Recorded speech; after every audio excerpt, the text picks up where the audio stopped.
for me is I want to protect my chest with my hands at all times. So I'm not trying to have low hands. You can see here he's doing a great job of this. His hands are protecting his chest. His elbows are tight to his core. Next point is his feet are always driving off the ground. There's no slowing down.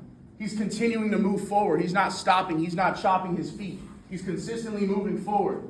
All right, the next part to that is where your head is, where your eyes are. Right, defensive line coaches, you guys should be training the hell out of eye discipline. Right, because if you have bad eyes at this position, a lot like any other position of football, you're going to lose. You're going to put yourself in a position to lose.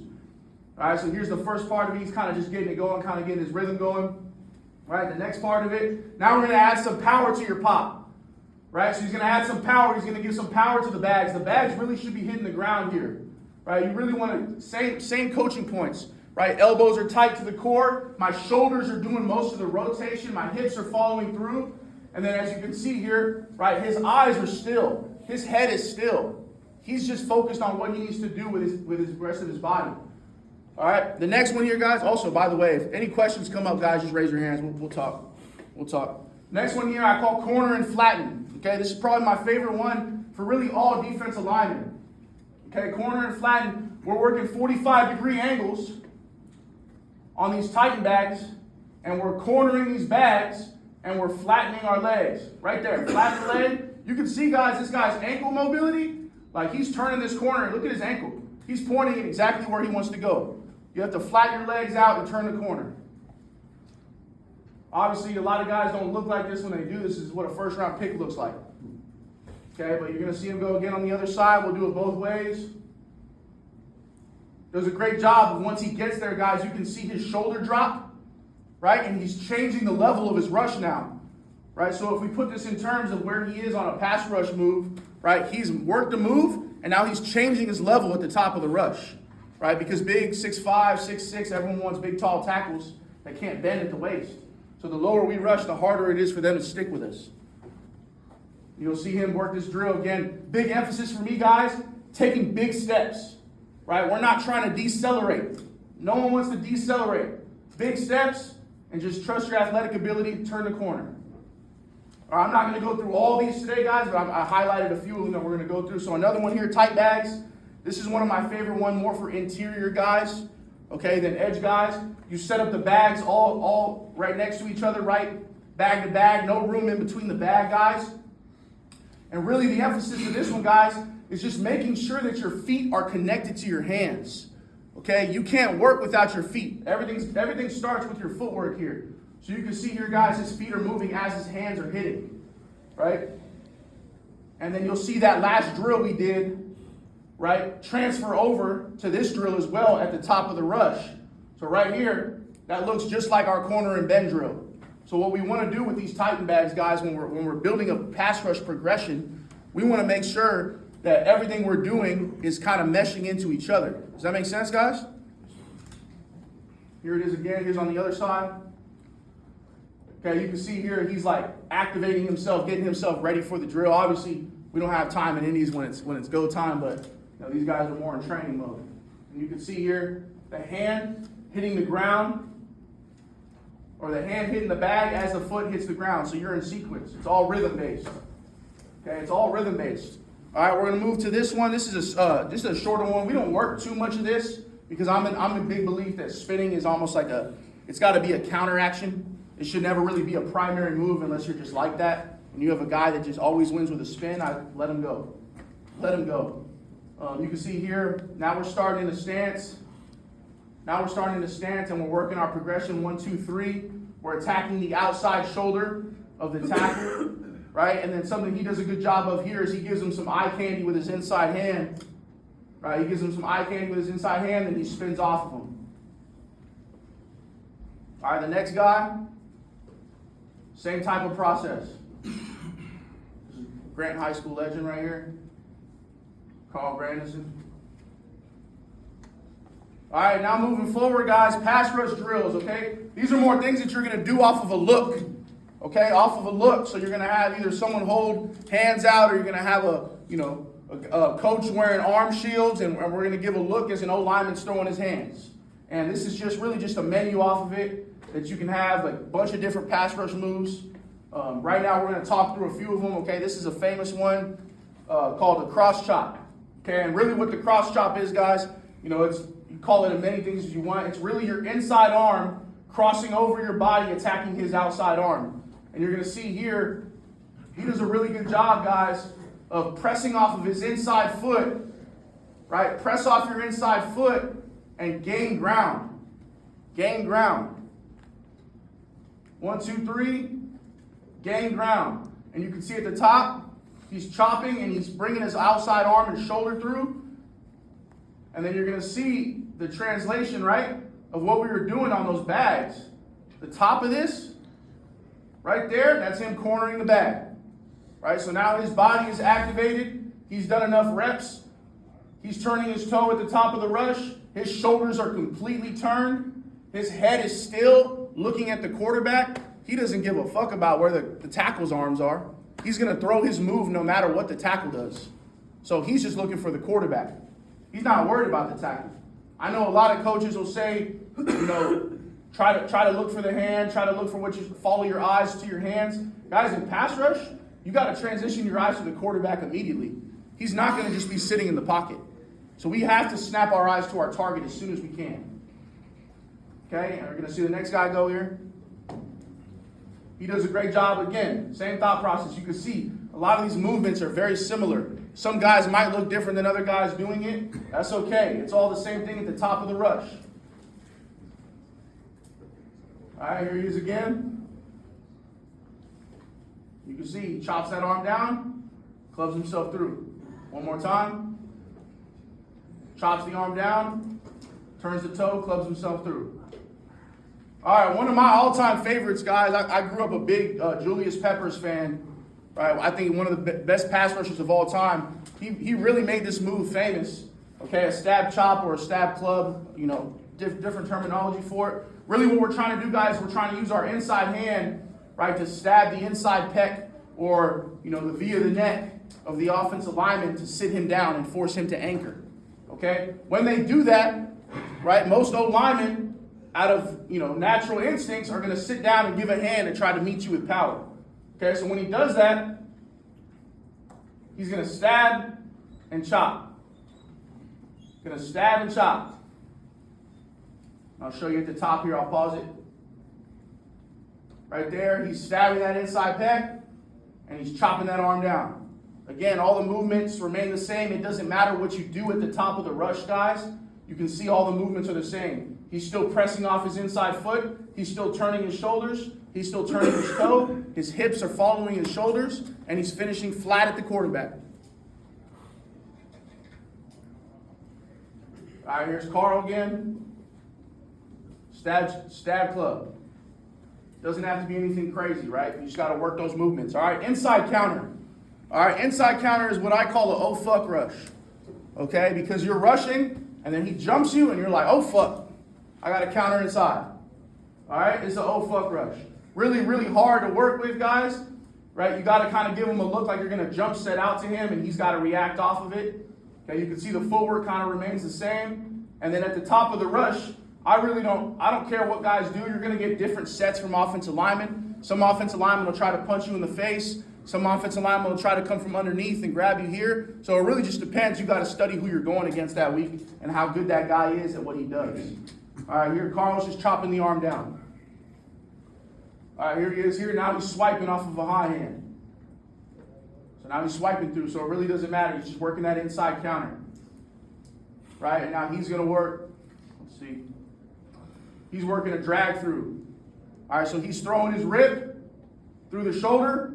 He's trying to grab that underneath armpit area of the offensive lineman, and then he's going to drag himself through and turn his shoulders to the quarterback.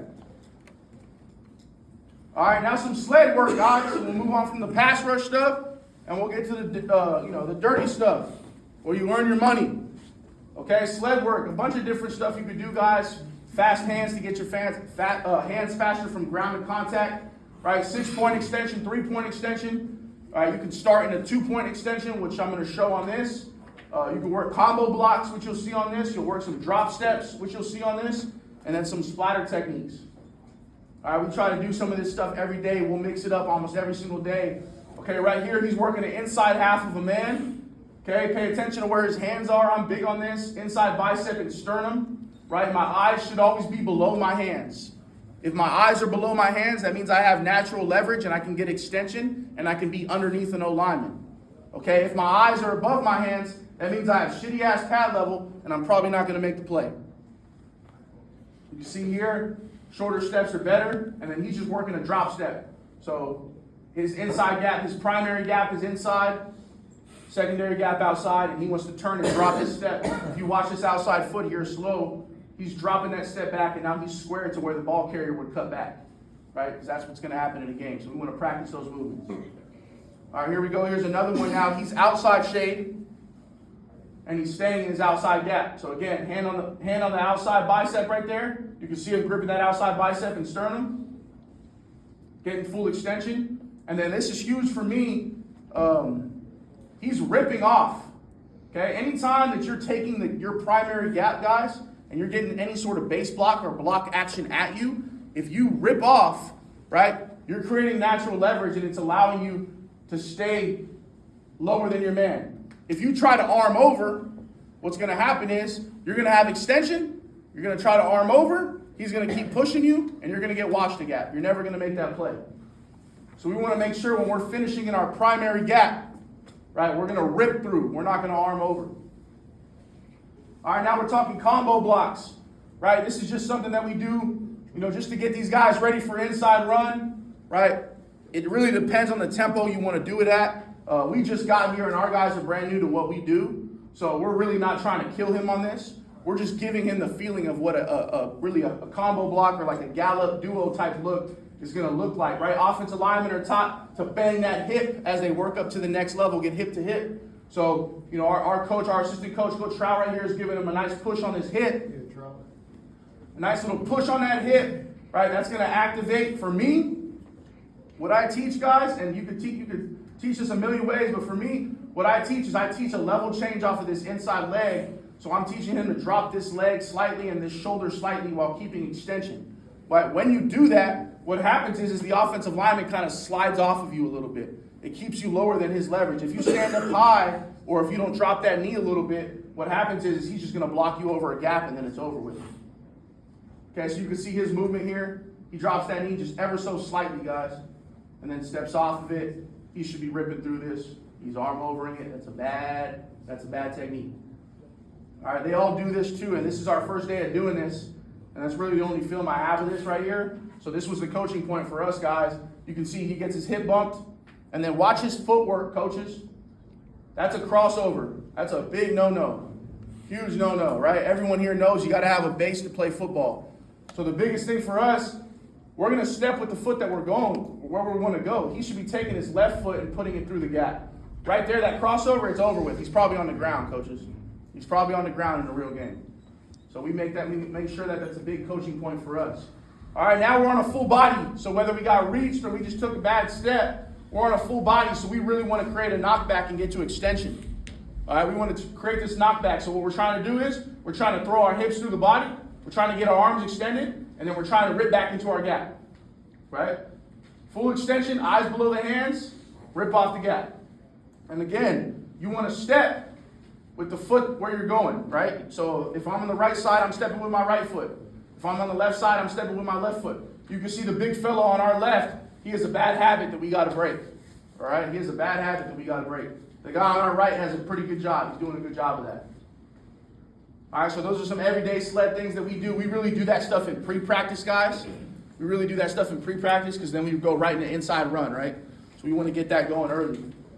All right, next, hoops. Everybody runs hoops. You've seen it in the combine. You guys probably do it. For me, I like using hoops to run games, to teach games and pick stunts.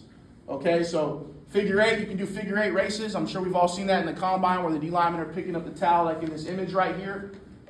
Top corner and bend, so you can just work on turning the top of the hoop, right? Redirect, you can race off of them. You can rip and run against pressure, right? You can rip and pull through against pressure. But for me, what we're going to talk about right here, guys, is two-man pick and cover games. All right, so whether it's a text game, an exit game, inside A game, right? I have some clips we're going to talk through here. So here's an example of a center and a tackle, or a guard and a tackle. It doesn't really matter. You know, it just depends on what you want, where you want to run your stunt from. So the inside guy is going to hold. He's going to hold the view of the center. So that's the center. The inside guy is holding him. The outside guy is running a stick stunt, and he's picking the hip of the offensive lineman. Okay, that's a huge emphasis for me. Pick the hip. Don't aim at the shoulders, because we want to create natural leverage. So attack a hip. Attack a hip. Don't pick a shoulder. So he's going for the shoulder, or he's going for the hip here. And then he's going to get vertical off of his pick.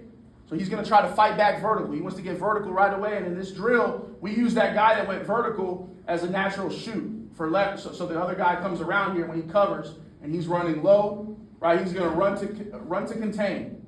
Sprint to contain here.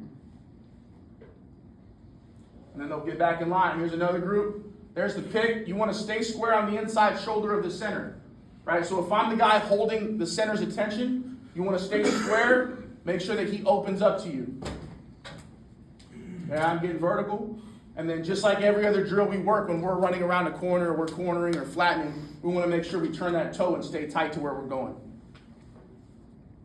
All right, so there's that drill. Now we're going to see it in walkthroughs. We're going to transition to walkthroughs, and when we run this, right, you're going to see these two guys work. Same two guys. First, there's the pick on the hip. There's the wrap. All right, so this is like a normal ton game for us. We call this ton. Tackle and nose. Picks the hip, comes around. Big coaching point, guys, when you guys are wrapping in the run game like that, when you're covering, you want to stay square so you have a better chance at making that tackle. Okay, he does a good job of getting square, but he wasn't square the whole time. All right, here we go. Here it is again in walkthrough, now versus pass. Okay, now versus pass. So they're getting set their alignment. Big part, guys, look at the communication. You, me, you, me. That's huge. These two guys are working. First, great job holding, right? The nose guard stays square, just like the drill. And there it is, transferring into a game. Right there, the coaching point for the nose guard, guys, is he's got to get to contain. So he cuts it a little bit short, right? He's got to run that hoop and get to contain. So we're giving up contain there. That's not a great rep. All right, and then now we're in pads. All right, so now we're going. Now we're in pads. Now we put pads on, and we're running this inside read game versus the run. There's the guy going first. Right, there's the guy wrapping. He's staying square. Beautiful. Boom. Running back cuts right back into it. It's a great job by those two. Oh, let me get back to that. All right, here we go. Now we're in the red zone versus pass. So that was just versus run. We're in pads again. Here it is again. First, here's the pick. Here comes the second guy through. There's your sack. Oh, now you get to celebrate and have fun. First guy through picks the hit. Here comes the second guy. Sack. Right? And for us, really, guys, that's what we want to do. Like I said when we started this, we want to make sure all of our indie drills, everything that we're doing, transfer over, right, to what we're going to see when it does come to the live stuff, when we're playing real football. Right?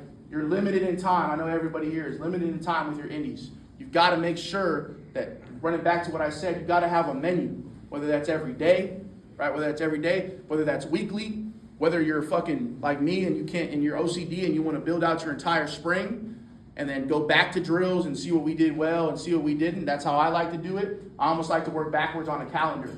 Like, where do we want to get to in our indie drills and how do we start? Does that make sense, guys? That makes sense? 8:25. See what else I got on here for you guys. Yeah, lastly, guys, we'll finish with this. This is just everyday stuff here. Like, I'm sure everybody has agiles. I'm big on using agiles for get-offs. Here we're going off a cadence key because we're jumping a snap. So I'll mix it up. We'll go off a ball some days. We'll go off a movement some days. And some days we'll just go off a damn snap count. I know a lot of D-line coaches think that's a rule breaker. To me, I was always told, if you can find out a fucking snap count, jump it. I don't give a fuck. I tell my D-line, if you jump offside, that's on me, my bad. All right, we'll deal with the consequences later. All right, but we want to time up snap counts. We want to be able to hear cadence. We also want to be able to go off a movement. Okay, so here, really what this drill is, guys, it's a little bit of a competitive drill as well. He's shooting his hands out first. You're seeing his hands are coming first. His hips are activating his hands, and his feet are following. And you'll see that they'll start competing here, and some guys will beat other guys in this drill. This is a great drill to kind of see who's being able to jump the cage. Right there, the number 3 got him that time. All right, so you'll do stuff like that. And then stuff that you guys can do in your everyday stuff.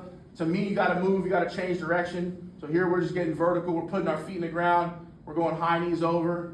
Right, you'll see some guys do this better than others, but you want to be clean. You want to be on the balls of your feet. You want to have better pad level. Here, 3's way too high. Right, and then another one we'll do is we'll change direction. We'll clap halfway through and we'll make him flip his hips. Right, you've probably seen this a million times, but to me, this is stuff that you can't live without. Defensive linemen got to be able to move and change direction. All right, and then lastly, I'll just show you a couple things that we do in pre-practice walkthrough. Little combo block action. So right, we're fit up. We're working that backside power scoop. We're just getting our feet matched up with our hands, leaning on that backside hip, and then we're getting off of it. All right, here we're just working a straight up duo up to the backer, slipping off late, making sure we're ready to make a tackle. And then here, same thing, power scoop backside away from a slant step.